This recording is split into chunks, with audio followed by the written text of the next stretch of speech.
hiwalay na ba kami ng tatay ni Gab? Hiwalay na ba kami ni Jeps? Hiwalay na ba kami ng partner ko? Hiwalay na ba ako ng ka-live-in partner ko? So, hi guys! Welcome back to my YouTube channel! Ayan, for today's video, alam kong ito yung pinakahihintay na lahat na video. Actually, marami pa akong video na naka-imbak pero hindi ko siya ma-upload kasi paulit-ulit yung mga tanong ng tao. Kaya sabi ko, mas maganda unahin ko na lang muna tong vlog na to para matapos na lahat ng mga katanungan ng tao at hindi na sila gumagawa-gawa ng mga kwento na hindi naman totoo, diba? So, for today's video, gagawin natin ang question and answer. Ayan, nag-post ako sa aking Facebook account, pati IG account, nag-story din ako kung ano ba yung mga tanong nyo sa akin at sobra akong naloka dahil napakadaming tanong.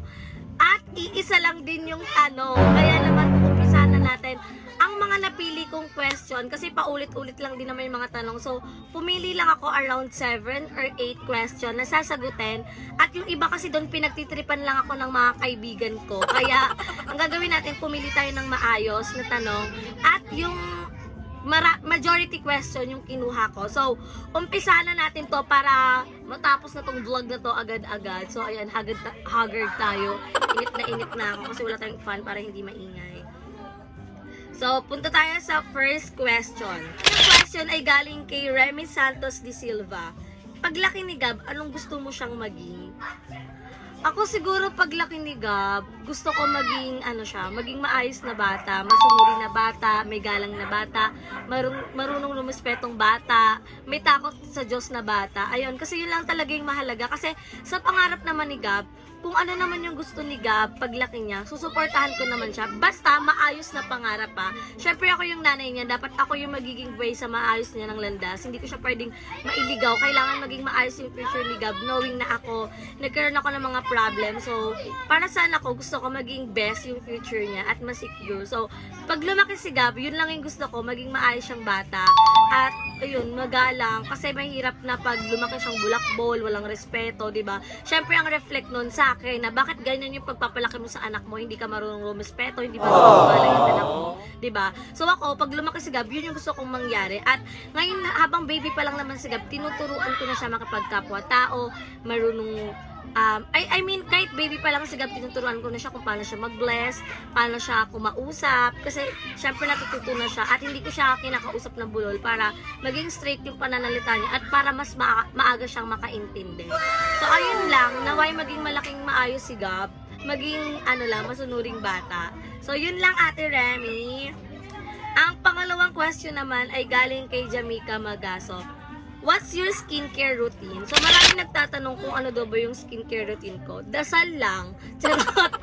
Yung skincare routine ko ay nagpapaalaga po ako sa Unique Skin. So, kung nakikita niyo yung mga My Day ko, doon ako nagpapa-facial, doon ako nagpapa-drip. So, Unique Skin ang may hawak sa akin. Kaya maraming salamat Kuya M and Doc Gio sa pag-aalaga sa aking mukha. Ayan, kung bet nyo ng gantong mukha, charot. Kung bet nyo din kuminis or maging okay yung face nyo, i-visit nyo lang yung Unique Skin. Everyday na silang open, pero kailangan nyo pa rin magpa-appointment. So, yun lang yung ginagamit ko. Pero, sa sunblock ko, as ang ginagamit ko ay Fairy Skin. So, yun, lagi kasi ako nagsa-sunblock kasi pag lumalabas ako para hindi masunog yung mukha na. Ayun lang yung skincare natin. Ang next naman ay galing kay Romero Rafi. Life-changing ba simula nung naging mommy ka na? Oo, sobrang laking pagbabago. Sa katawan ko pa lang, sa routine ko pa lang. Kasi syempre nung dalaga ka, magagawa mo lahat ng gusto mo. Although ngayon, magagawa mo pa rin, pero may limitation na. Kasi syempre, iniisip mo na yung anak mo. At syempre, priority mo na yung anak mo. And sa routine naman, kung ikaw, gigising ka ng alauna dati, ngayon hindi na pwede kasi kailangan mo na gumising na maaga. Kasi kailangan mag-breakfast ng anak mo, kailangan maligo, kailangan mo maasikaso. So, yun yung nagiging routine ko everyday. Gigising ng umaga para maalagaan si Gab, mapakain si Gab. Kasi kumakain na siya, kailangan niya yon, dumidede, naguhugas ng dede, ganon. So, kailangan maging productive ka. Kailangan mong gumising ng umaga para maging productive yung araw mo.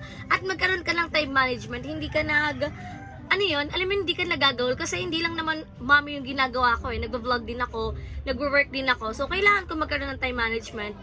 So, very life-changing talaga siya. Kasi yung mga nagagawa mo dati, hindi mo na magagawa ngayon. Pero hindi ko naman pinagsisisihan kasi masaya naman ako dahil kahit may baby na ako, nagagawa ko pa rin yung gusto ko. At the same time, kasama ko din yung mga friends ko. Wala akong intimidation, kasi mahal din naman nila yung baby ko. So, yun lang, pag nagkaanak ka, life-changing talaga, tatanggapin mo yung katotohanan kasi yun yung realidad. Anak ka na, hindi mo na kailangan magbuhay dalaga. At ako, nakikita nyo kasama ko yung friends ko, hindi naman ako nagbubuhay dalaga. Sadyang, ini-enjoy ko lang yung buhay ko kasi, syempre, may pinagdadaanan pa rin naman ako. Kailangan ko lumaban yung sarili ko kasi may anak ako. Kailangan ko lumaban. Hindi ako dapat magpakalugmok sa lungkot. Hindi ako dapat maging malungkot kasi andyan si Gab. Si Gab yung lakas ko for today's video, guys. So, kahit ano yung pinagdadaanan ko ngayon sa buhay, lumalaban ako kasi para sa anak ko, iniisip ko si Gab. Si Gab yung priority ko. So, yun lang. Next, sabi ni Christine, paano mo na-handle ang stress ng pagbubuntis mo at during nung nagli-labor ka? Hi! Nasabi ko na ito sa vlog ko, pero sasabihin ko na siya ulit. Siguro, inisip ko na lang na kailangan mabuhay ng anak ko kasi kung magpapadaan ako sa stress, mawawala yung baby ko. Mas stress ako. So, hindi ko kaya mawala ng anak. Kaya ang ginawa ko, nilabanan ko. Kahit ang hirap, hindi mo talaga madaling magpayo sa tao kasi wala ikaw sa sitwasyon. Pero pag ikaw na yung mismo nasa sitwasyon, ako, ang galing-galing ko mag-advise. Pero pagdating sa sarili ko, hindi ko siya ma-apply. Diba? Ang galing ko. Pero yun, nilaban ko. During nagli-labor ako, gusto ko na magpa-CS, pero hindi naman ako pinahirapan ni Gab. So, 1 hour ako nagli-labor dahil manganganak na pala talaga ako. At gusto ko na magpa-CS kasi hindi ako naaasikaso. Pero hindi pumayag yung OB ko. Nagdasal ako, kinausap ko si Gab na, labas ka na, wag mo nang pahirapan si mami. Then after nun, yun, lalabas na si Gab, full CM na ako, and naantay na lang pumutok yung panabigan ko, dumating yung OB ko. Nung dumating yung OB ko, pumutok yung panabigan ko. Yun, nairi ko si Gab. As in, nag-practice kasi talaga ako umari, kaya hindi ako nahirapan sa panganak ni Gab. Sobrang bilis lang namin sa delivery room. Grabe, sobrang bilis lang talaga. Kaya, thankful ako hindi ako pinapahirapan ni Gab that time. At worth it yung pain na naramdaman ko nung nagli-labor ako. Kaya sabi ko, grabe, lahat pala talaga, pag pinaghirapan mo talaga yung isang bagay, maganda talaga yung kakalabasan. I'm so very happy na sa paghihirap ko sa 9 months, sa stress, sa sakit, sa ano-ano mga pinagdaanan ko sa bash, alam mo yun, nakaka-proud na nalagpasan ko. At this time, itong video na to, alam ko na bash lang din yung kakalabasan na to, pero wala na akong pakisasasabihin ng ibang tao kung ano man yung ibabato nilang salita sa akin. Kasi kailangan ko maging matatag, kailangan hindi ako magpapa-apekto. At this moment, hindi ako magbabasa ng comment kasi baka hindi ko siya kayanin. Pero, ito na din yung tamang way para, alam niyo yun, para masagot na yung mga katanungan nyo. Kasi, wala na-share ko na sa inyo yung buong buhay ko. So, wala na akong karapatan, wala na akong privacy, charot. Kailangan nyo din malaman kasi nakasubaybay kayo sa buhay ko, di ba? I mean, sobrang thankful ako kasi may mga taong concern talaga sa akin. Kaya naman, atong tanong na to, ang next na tanong natin ay sobrang pasabog. Hindi siya galing sa isang tao, galing siya sa maraming tao from the start. At alam kong napapansin nyo na rin naman yon simula nung hindi nyo na nga siya nakikita. So, ang tanong ng sambayan, hiwalay na ba kami ng tatay ni Gab? Hiwalay na ba kami ni Jeps? Hiwalay na ba kami ng partner ko? Hiwalay na ba ako ng kalibing partner ko? So, the answer is, the answer is, opo, hiwalay na po kami. So, hindi ko alam paano ko explain, pero ayan na, explain ko sa inyo ng maayos. At this is the first and last time na maglalabas ako ng statement ko sa sarili ko. Kasi ayaw ko na siyang pahabain pa. Dahil may mga bagay akong kailangan unahin pa. Kaya kailangan ko na sagutin tong tanong na to para matapos na din yung tanong ng mga tao. Hiwalay na kami ni Jebs, August pa lang. And both decision yon.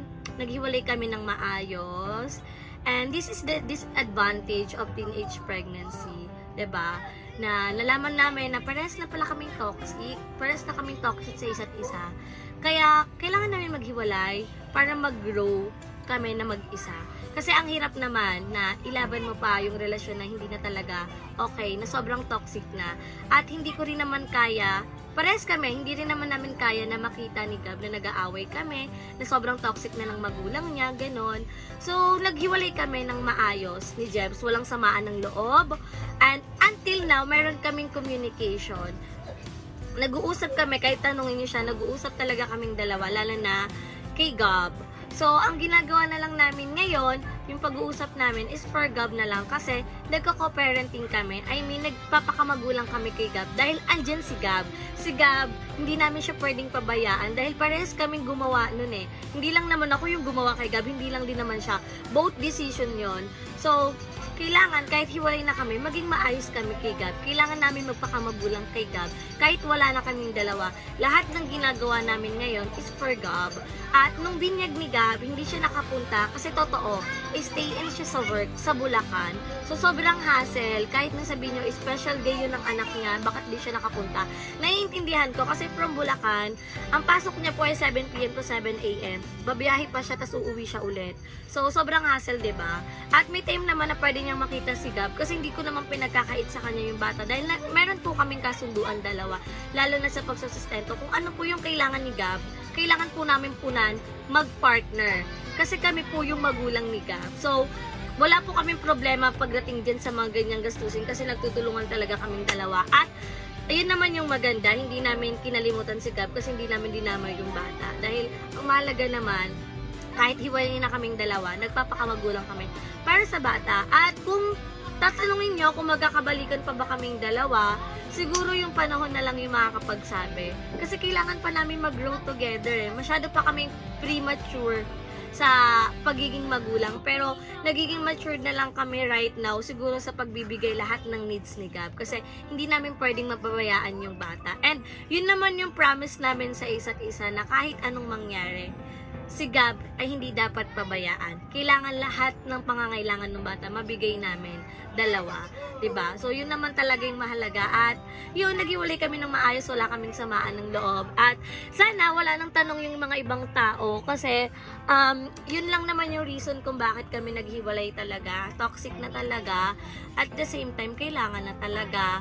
So ito na yung first and last na statement na sasabihin ko kasi wala na akong ibang tanong na sasagutin dahil feel ko nasagot ko naman siya kung naghiwalay na ba kami, oo, at kung bakit, siguro dahil toxic na nga kaming dalawa at kung magkakabalikan man kami siguro panahon na lang talaga yung makakapagsabi noon kasi may mga priority naman na kaming dalawa, lalo na si Gab, priority talaga namin.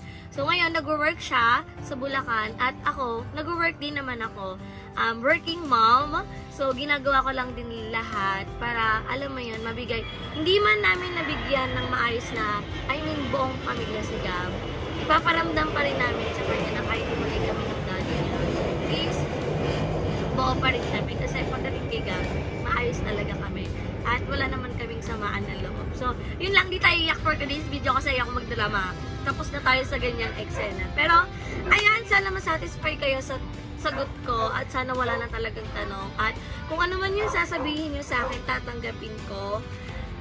Ready na ako kasi niready ko talaga yung sarili ko dito. So, laban na kahit anong gusto nyo sabihin sa akin, tatanggapin ko. At, ayan, wag na tayo magpatumpik-tumpik pa, pumunta tayo sa next question. Sabi ni China Carmelotes, hello, anong gamit mong contraceptive? So, yung contraceptive na gamit ko po ay IUD. At yun po ay every month ako nagpapa-check up kasi good for 10 to 12 years siya. At safe naman siya sa akin kasi wala naman siya naging side effect. Side effect niya lang sa akin pala is malakas akong datnan. In 1 week kasi akong dinadatnan. So yung first 3 days ko sobra.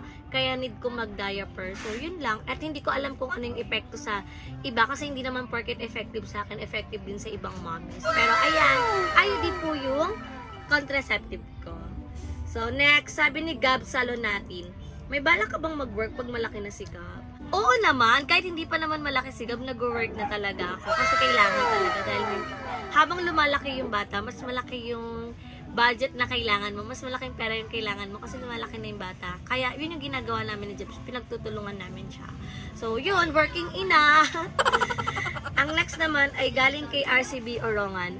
May balak ka pa bang magbalik sa pag-aaral? Anong course na ang kukunin mo? By the way, blooming mo ba? So, thank you po. Next year, mag-aaral na po ako at yung course na kinuha ko is accounting. Accountancy kasi yun po talaga yung pangarap ko. Kahit ilang beses ko na po yung nasabi sa vlog, yun po talaga yung kukunin kong course. So, wala po talagang iba kasi ayoko po mag-take ng ibang bagay na hindi ko naman po gusto kasi sabi nga nila, mas mahirap Pero para sa akin, kaya ko yon kasi bakit ako kukuha ng bagay na hindi ko naman gusto? Di ba dapat parang mas mahihirapan ako doon? So, laban for accounting, laban for accountancy, walang makakapigil sa akin. Yun talaga yung kukunin ko. At excited na ako mag-aral next year. Yun lang yung mga tanong kasi pares lang din naman yung tanong ng iba. At sana, kung gusto niyo, kung marami pa kayong tanong, i-comment niyo sa baba, baka magkaroon tayo ng part 2 pag hindi pa kayo na-satisfy sa mga tanong ko. Pero, ayan, kung ano man yung sasabihin niyo sa akin, goods lang ako doon. Kung ano man yung i-feedback niyo sa akin, okay lang. At least makakapag-move forward na tayo at masasagot ko na yung mga katanungan niyo. Kaya naman, dito ko na tinatapos ang aking video. Don't forget to like and share this video and mag-subscribe na kayo sa aking channel, Bebang Rica Mata. And share po sa channel ng BNT Productions, sa individual channel ng Bakla ng Taon, kay Mother Queen. At syempre, magkita-kita tayo sa susunod kong vlog. See you in my next video, guys. Bye!